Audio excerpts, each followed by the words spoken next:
many of you know me actually? So not many people. Okay, let me introduce myself first. Or do you have to say why?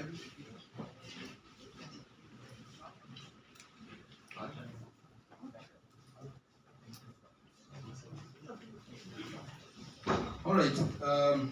As you know, my name is Mujahid. I am basically a professionally materials engineer. Uh, Graduated from Mujahid way back in. Can you guess?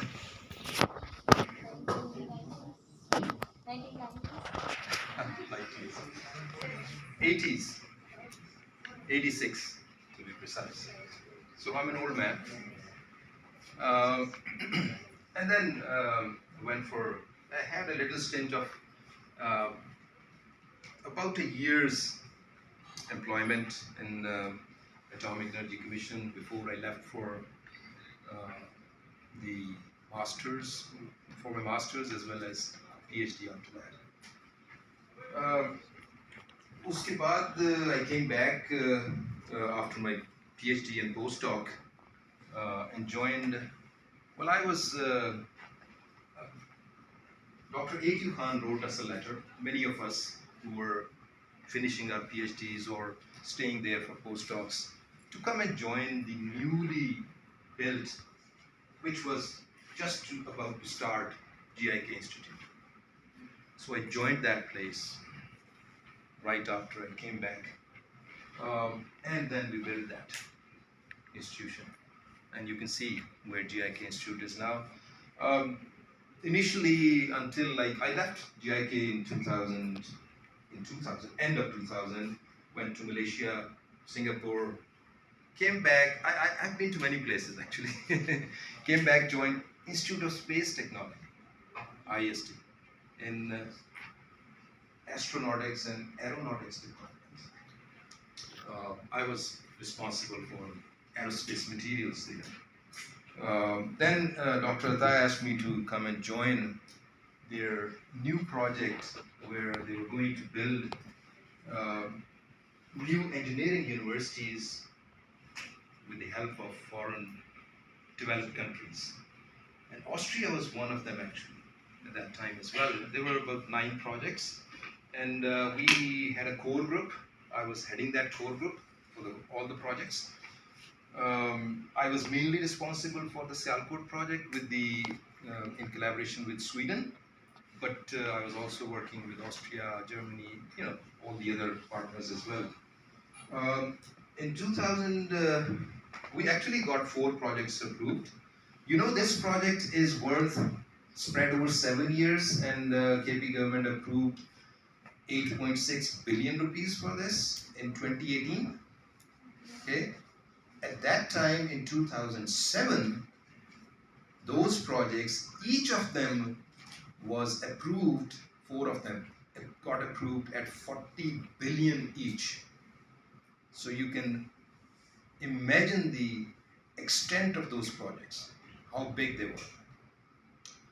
So much so that, for example, we designed all the buildings, we had the space available, we had the land available, about 600 acres. ये हमारा area कितना है यहाँ पर? नहीं, यहाँ पर 100 acres. Lake को मिला के, including the lake. Okay. So over there we have a land of 600 acres, and we planned all the buildings in detail, drawings, everything. I still have those. And the way we were thinking at that time, okay, we were going to have only the infrastructure costing about 11 billion rupees at that time.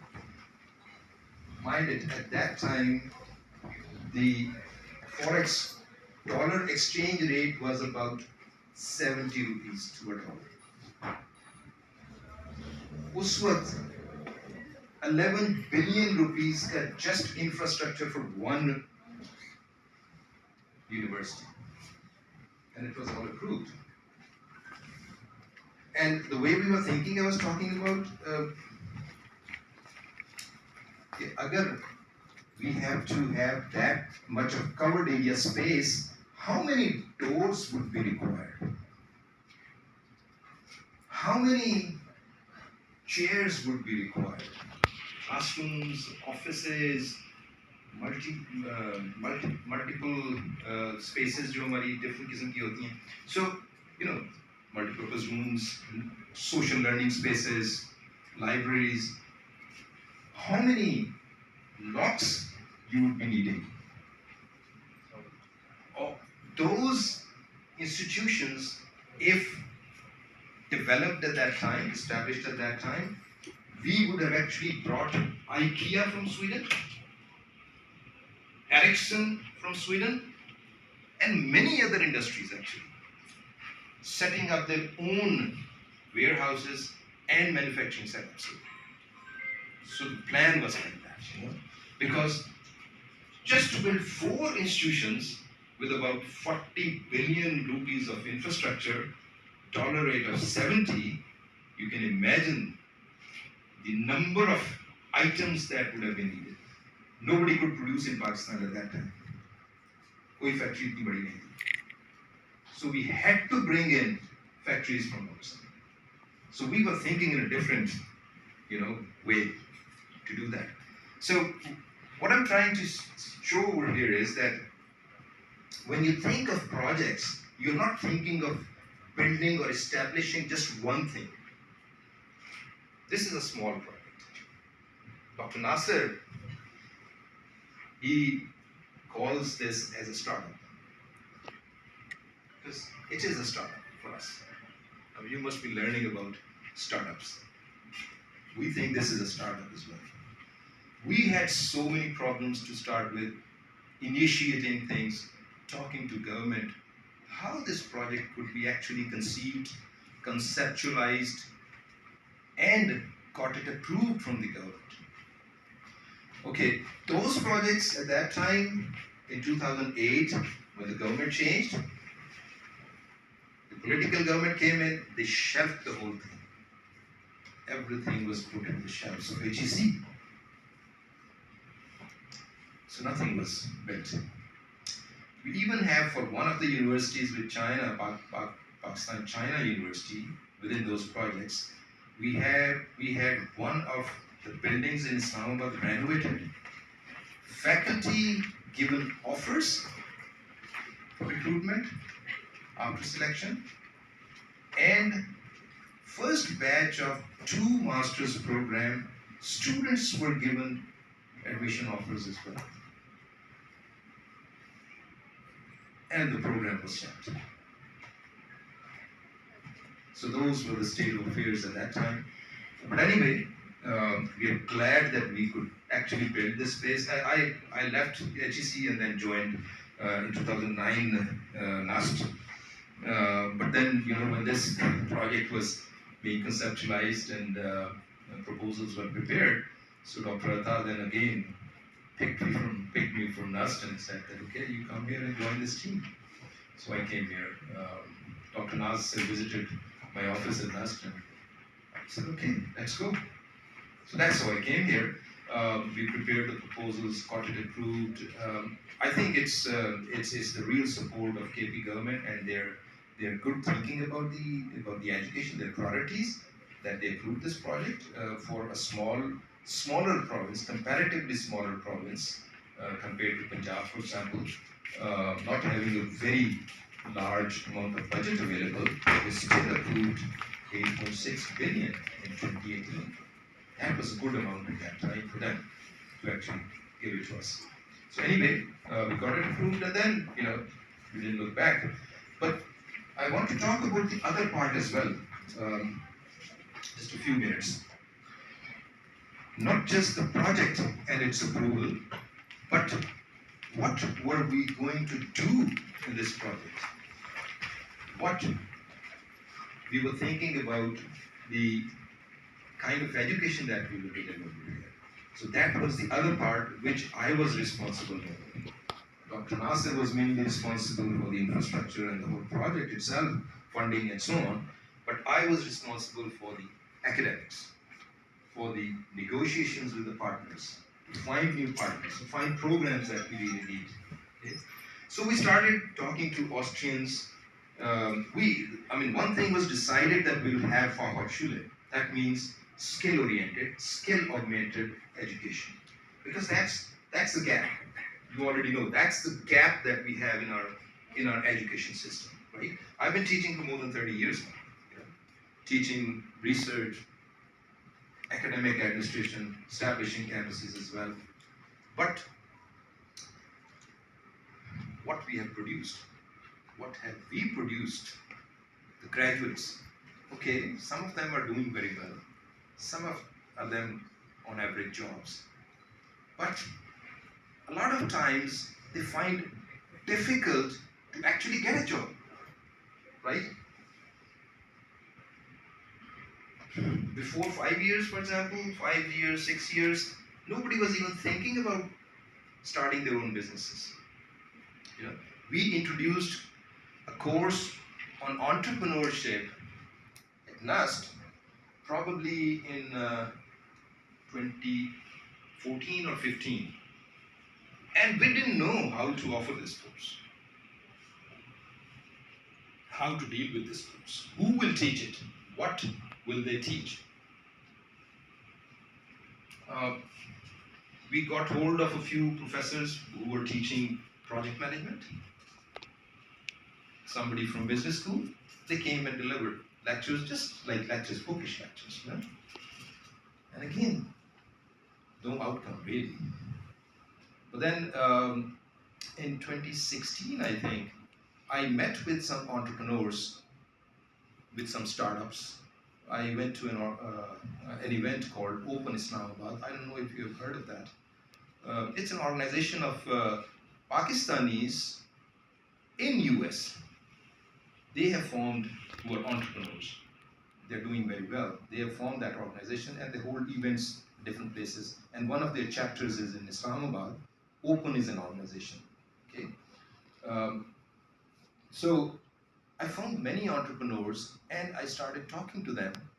And I tried to convince some of them that they come and teach our course. So first time in NUST, in School of Chemical and Materials Engineering, we offered that entrepreneurship course in 2016, where one of the entrepreneurs actually taught that course.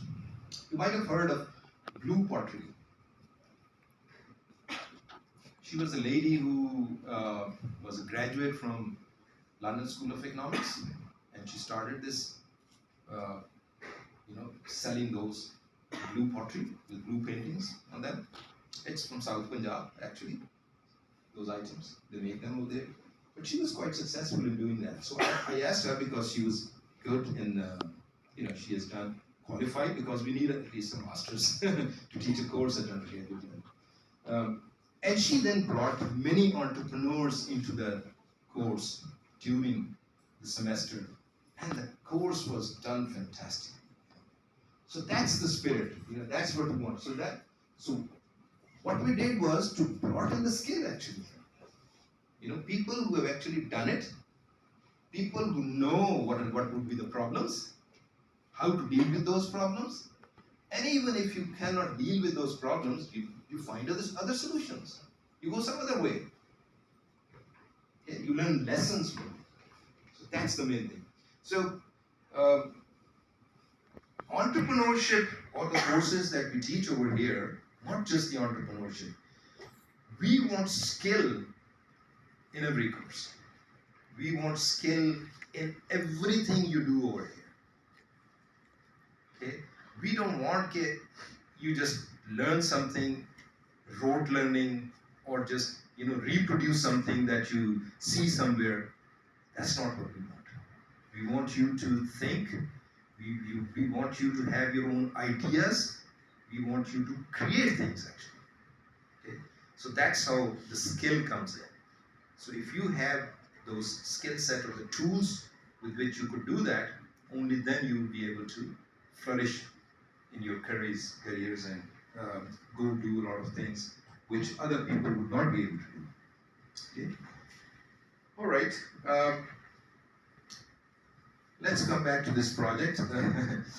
So I was responsible for the academics mainly, although the whole team was looking after everything actually. But that was my responsibility. So that we started negotiating and discussing with the Austrians, and a lot of time they would think very differently from us compared to what we were thinking or what we wanted. Um, we did not have too much money. It was just to build things and just to start. Um, if you look at the European standards, they would spend a lot more, huge sums of money on establishing institutions. Just even a small building would cost, and the operational expenses would be more than this whole amount. So they would think completely differently. We had to put everything within our resources. Anyway, that was one part. The other part was that they were not sure. We are talking, we don't have anything on ground. We have just assurances that this is approved, this much money is approved, the project is approved, okay? And there is a small money which actually came into our bank account. I mean, you get funds every year. They were spread over 7 years. That 8 billion rupees was spread over 7 years, okay? So they were not sure that we'll be able to do it. So how could they come along with us? Challenges. These are the challenges. And similar kind of challenges you would face as well if you want to pursue your own ideas. We were determined that we want to do it. We want to bring them over here. And, I mean, mind it, we still have difficulties. It's not everything is, very straightforward. We thought initially, Dr. Atar Rahman's idea that right from day one, we'll start a dual degree. The students will be enrolled, anybody enrolled in Pak Austria Fachhochschule will also be enrolled in Austrian institution from day one. But how do you convince your partner in Austria to do this? So we had to change, we had to develop our own strategies that one day this will happen. We will do it one day. But for that one day, that day, we'll have to do a lot of things. So we developed another strategy that we will start with our own degrees, but we'll keep on engaging with them so that because they want to see that we could produce their quality, the quality they are producing over there, that would be produced over here. Unless we do that, unless we show that, if you are, how many of you are from engineering programs? Anybody? Okay. And management program? Okay. Who else? Pharmacy? No? Okay. The councils, the accreditation councils, those are the bodies who ensure the quality of a program. Okay. So, what we really want is that we are trying to manage things over here within academics so that we satisfy the requirements of our own councils and then also satisfy the requirements, quality requirements of Austrians, AQ Austria, their accreditation body. And what we want is that we will invite them after we have graduated a batch to come and accredit us so that they know what the quality is. You might already know that Austrians were here in February. They visited us. They keep on interacting with us. We sometimes go there, we discuss things, what we have done. They come over and see, confirm whether we are saying right or not. So this is what we want, that the quality must be equivalent. We want equivalence in quality, equivalence in their standards, that is Western standards. We want to be there. And only then they will actually give us the dual. And we will reach that point, inshallah. Okay, so I'm talking about the challenges, right? Okay, so when in 2019, we started in 2020, right? The academic started in 2020. But in 2019, we were there in about, probably in spring in Austria, and we were talking about all the programs. We had some, wishes that this should be done, and the whole thing broke down. They said nothing doing, okay, bye bye, that's it. We came back. In 2019, everything was just finished. But we were already building this, establishing these buildings and construction going on and so on. We sat down and almost, like 6 to 8 months, we were again working backwards and trying to develop again a different strategy. And then eventually we were able to convince them that let's have another meeting at least. And then we had 5 partners over there.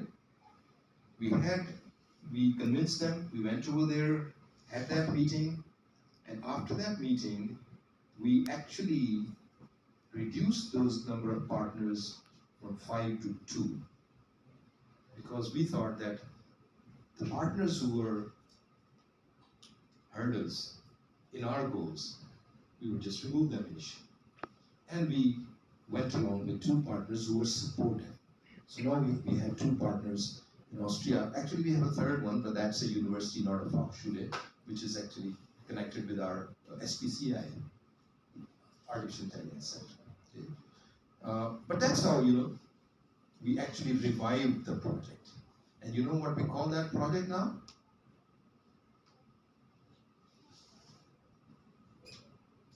Project Reloaded. Okay. All right. So yeah. So we got that assurance in.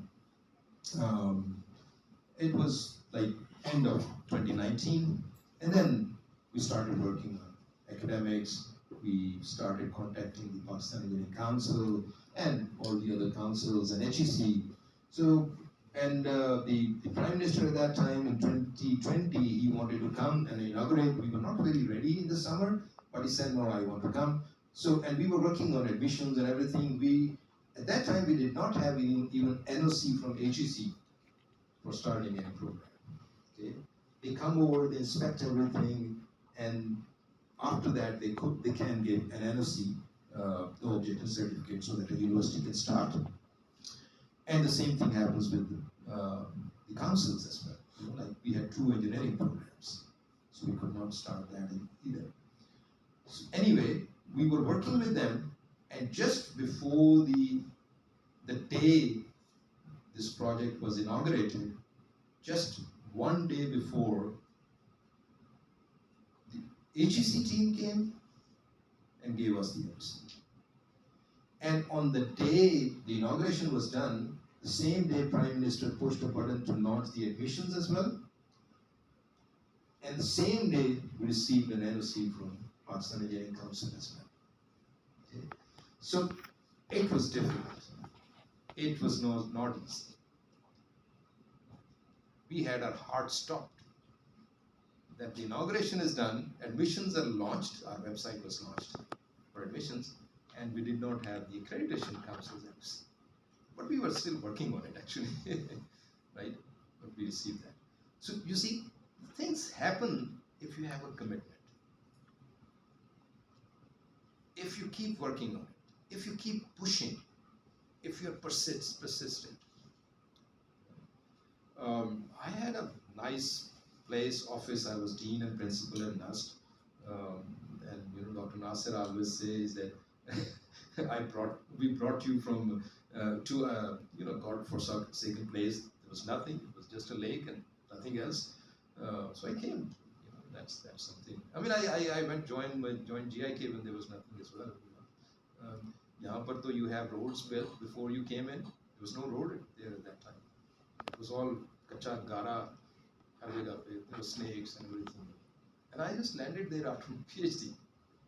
I had offers from Islamabad actually. And I live in Islamabad. I still commute to this place daily. But you know, everybody who came to know I was going to Topi from Islamabad, and Topi you had to go through Tarvela Dam from the top, you know, and in the evening after Maghrib until Fajr, the road was closed. There was no way to reach there or come out of that place. And Topi, have you seen Topi? Anybody? Yes. Okay. I mean, it's a bustling place now. The bazaar, it's so crowded. Used to be 2-3 shops there. There was nothing there at that time. So you have to have a conviction. You have to have a commitment. You need to have your own vision. You need to see far. You know, if you just see that, okay, I'm cozy enough in Islamabad, I have a house, I have my parents, you know, everybody's there, I can live my life. I left my children there as well in Islamabad when I went to. So you have to have some commitment. There is something going on somewhere where you can contribute, you're able to do something, and you think in some years, you will look back and then you'll be glad that you made a right decision. See? So it's not just the worldly things and the things that you just see in front of you. They may not look as good, but you have to have a vision for your life, for your career, in order to do good things, in order to go a long way. Normally, as I said, you know, I joined so many places. I spent not more than, I think the longest was in NUST from 2009 to 2017 when I came here. Although they kept me on leave for 2 years, then after that I resigned. You know, even when I came here. But that was about 8 years, maybe 8 to 9 years. But in GIK I was there for about 7 years. You know? So at other places even shorter than that. But you know what? One thing I find whenever I'm somewhere working somewhere, and I've never been on a pure government job. I left my first job in Atomic Energy Commission in 1987. From 1987, after about 10 months. And at that time, even I was on probation, still on probation, so I resigned and left. I've always been on contracts, because I think if you want to excel in your life, you cannot have strings attached to you. You become so cozy if you have, if you know, okay, after 20 years I will get a pension, nobody can remove me from my position, so then you're not challenging yourself. So whenever I get cozy in my job, whenever I see the things have become routine, I try to leave that place and find some place where there's a challenge. So for entrepreneurs, that's the kind of quality you need to have. I've never become an entrepreneur, really. I do have a startup, but that was, I started that in 2005. I still have that company registered as well. I still have an office. I used to, it was an R&D lab actually. I started, because when I came back from Singapore, I was doing a lot of research in nanotechnology, but when I came back in IST, there was no lab. I was in aerospace department, there was no lab, no materials lab, so I thought, let's build my own lab. So I started building my own lab. I used to go to Faisalabad, Lahore, other places. Every weekend I was there to find equipment. Faisalabad, there's a market, container market, and a lot of things come as scrap, but you find a lot of instruments there as well. Furnaces and analytical instruments and many things. But you have to keep going, and over there what they do is they just throw them away. You get them in, price of scrap. But but you have to bring it, you have to revive it, work on it, and a lot of things actually work. So I built my lab. So we started, probably that was the first private sector nanotechnology lab in Pakistan in those days. Because people didn't know about nanotechnology at that time. Anyway, so see, you need to think about these things. What's it? We have time, about 15 minutes. About 15 minutes. Okay. Challenge. We were talking about challenge. You need to challenge yourself all the time. So entrepreneurs, they have to do that. I've been in most of the time in universities, teaching, doing research, so I didn't have enough time to give it to my startup. I used to go there at night, do research and things over there. Even some of my students at NUST, for example, they could go and work in my lab because those things were not available in NUST labs. I had, I used to have a workshop in there as well. We used to make our own things in the lab as well. So they could come and develop their own fixtures, and they could do welding, they could do cutting, they could do lathe machining and all that. They could do in that lab. So you need to develop things over time according to what you want to do. And again, as I said, you need to think ahead. That this is what you want to do, but you will have to start from somewhere. It will be small, but you need to have a vision, a big, huge one. All right. I have a few slides as well, but I'm not sure if I'm. Let me just show it to you. Okay, I thought I'll just give you a little bit of introduction to what leadership means. In entrepreneurship also you need leadership. You will be actually, if you are starting up something, you will be employing people. There will be people working for you. So HR skills, and there are many other skills that you need as well. Okay, this is from internet. I just found this figure. I thought it was good. Some of the things were very nice. It may have been produced for something else, but I thought I could use it for this purpose as well. So let's go to the next one. Okay, see this part, engagement skills. I mean, the other skills that you see over here, technical skills, engagement skills, strategic skills, business skills, content skills, these are all related skills that you need to have. But I want to emphasize on this as well as there is another one we'll talk about. So engagement is very important. In our startup that we were actually trying to, as I said, we had a research lab, materials synthesis and processing lab. We could actually produce new materials at nanoscale, nanomaterials through chemistry, basically, and then process them, materials processing, which is my expertise. So I had a few other people with me, engaged with me, who could do good chemistry. Another one who could do good workshop. So you need to find people who could actually help you, assist you, who are better than you in other skills. Okay? Over here, we also try to find people who are better than us.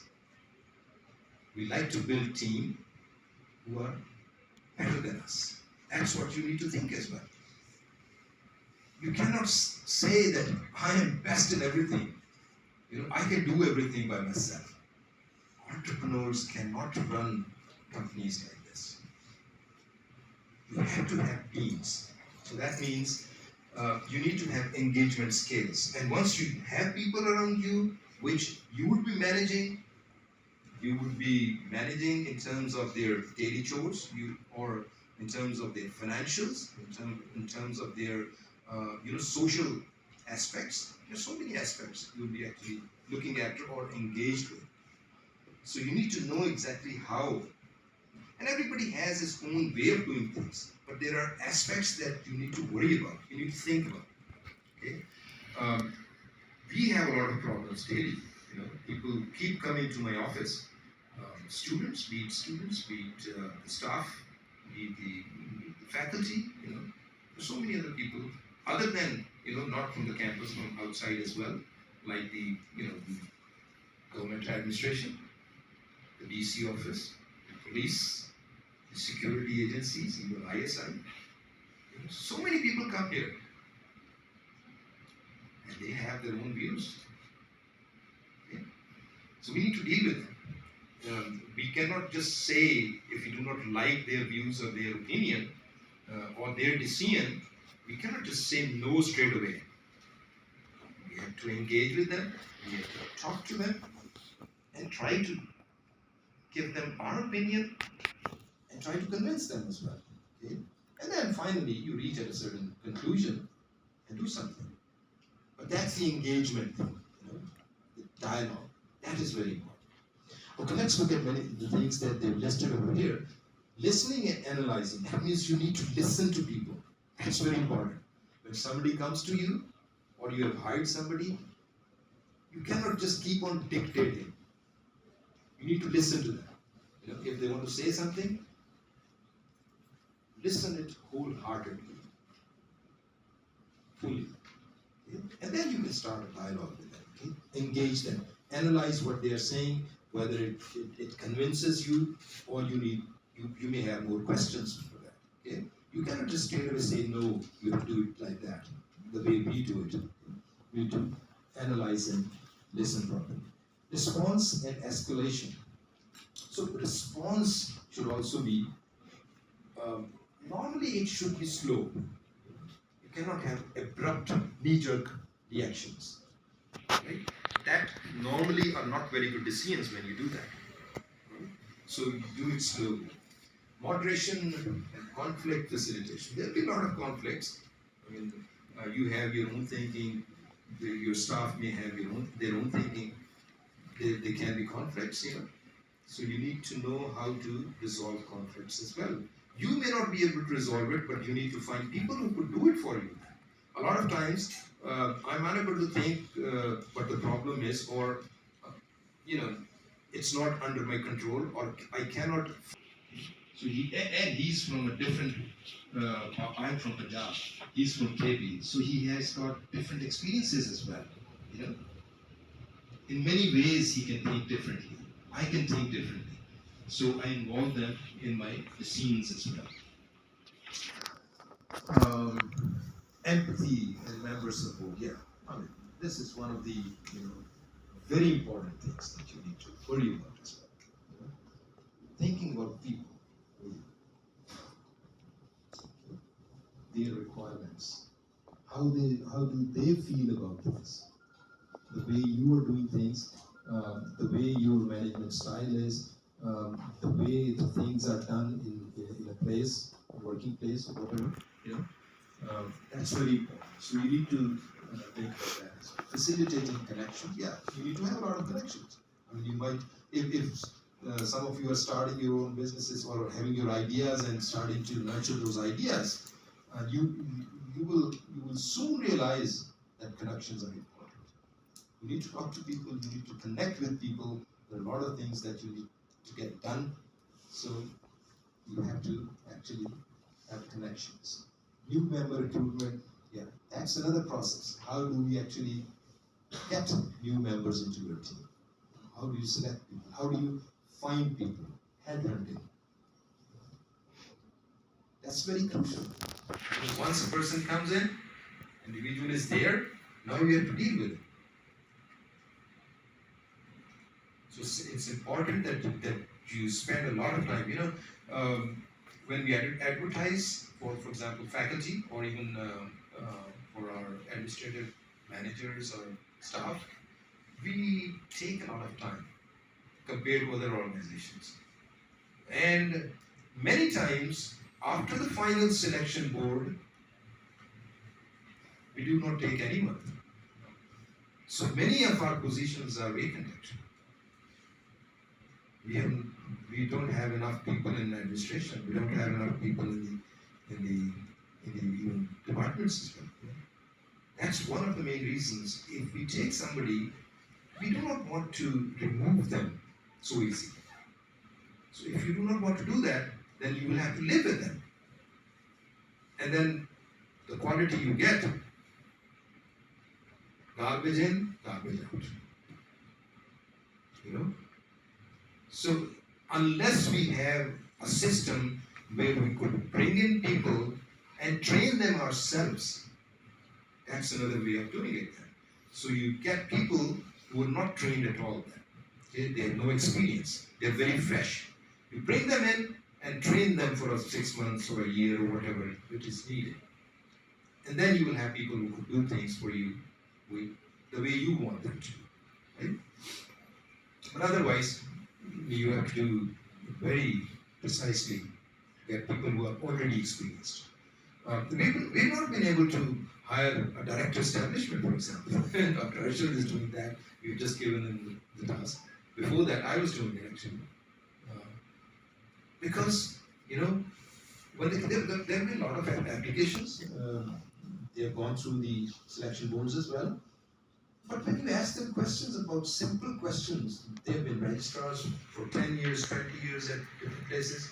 But when you ask them the real questions, you see the quality. You find the quality there. Okay,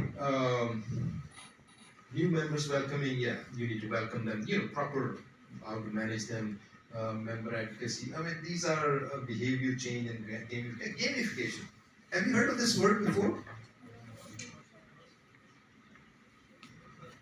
This is about the workplace. This is about the environment. This is the way you do things. For example, in your company or in an organization. You know, some of the things that you normally have are more like SOPs. That, okay, we want to do things, and you develop an SOP that, okay, you do this, this, this, and this. Okay? And this is the way you do it. Like your practicals. You know? You go in the lab and you have a list of things that you will do, and you are trained on that. But this is the way you play games, for example, on computers, e-games. That you find your own way, but you're interested in doing that.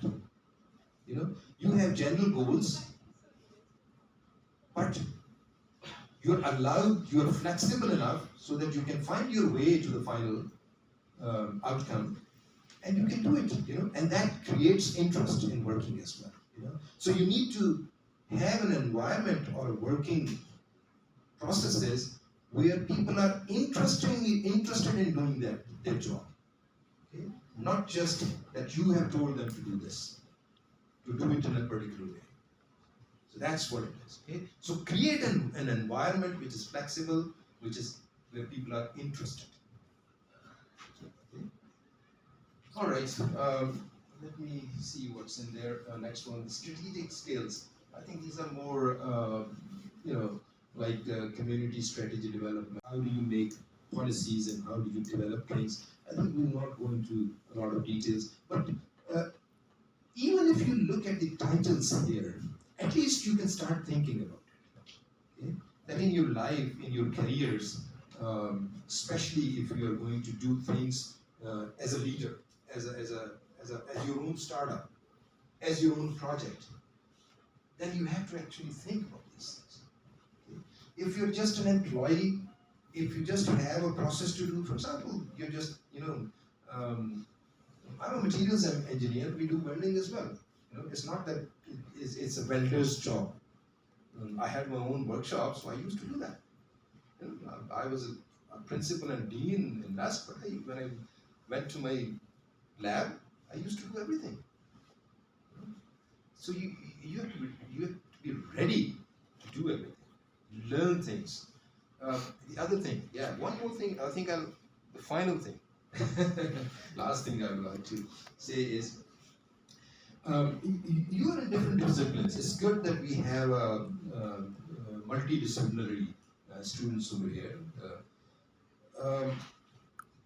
Bachelor education is not a specialization. People, when they come in, we used to think like that as well, that I'm doing materials engineering, metallurgy and materials engineering, so I'm a metallurgist and I will not do anything else. I will only find a job of metallurgist. Is there any electrical engineer from electrical department? Or we don't have mechanical yet? Chemical? You see, materials engineering or metallurgy is not very well known. A lot of people are not aware of it. But you know, any nation's economy is actually based on materials. If you have a good materials economy, you're at the top. You know the history of mankind? How do you define different ages? Prehistoric, and within historic, what do you have? Stone Age. So you talk about a material. Why Stone Age? Because you were actually using stones to make tools and things. Then there came the Bronze Age. Then there was Iron Age. और उसके बाद, you have these revolutionary things like Silicon Age, right? Semiconductors, silicons, electronics. Now we have nanotechnology. Even AI. How do you use AI? If you do not have a processor where you can process that, and processor, you know what is the technology at the moment of your computer's latest processor? What? So that's the scale we talk about. That how big is your, or how small is your device? And that's all materials work. You need to create a device of a particular material or many materials combined at a smaller scale. So at the moment, the processes that you use, the latest, the very fast, the very expensive ones are at 11 nanometer technology. They are working on 7 nanometers as well. They'll be out very soon. And then eventually they will go to quantum computing. But again, that will be using quantums. That's also